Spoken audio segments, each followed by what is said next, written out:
আসসালামু আলাইকুম রহমতুল্লাহি ওয়া ফিনাকি ভট্টাচার একটা ভিডিও বানাইছে ইরান প্রশংসা নিয়ে।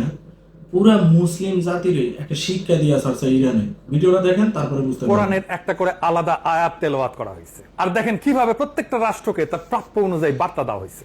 আর এবার সবচেয়ে আলোচিত এবং সবচেয়ে ধারালো আয়াতটা সৌদি আরবকে।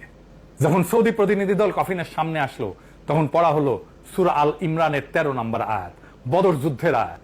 রিটা সাহেব শোনা।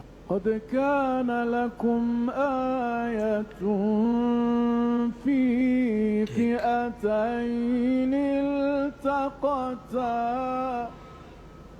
فئة تقاتل في سبيل الله وأخرى كافرة يرونهم مثليهم رأي العين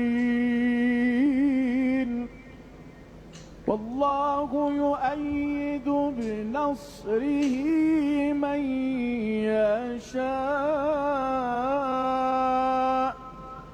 নিশ্চয়ই তোমাদের জন্য শিক্ষা ছিল সেই দুই বাহিনীর মধ্যে যারা যুদ্ধে মুখোমুখি হয়েছিল।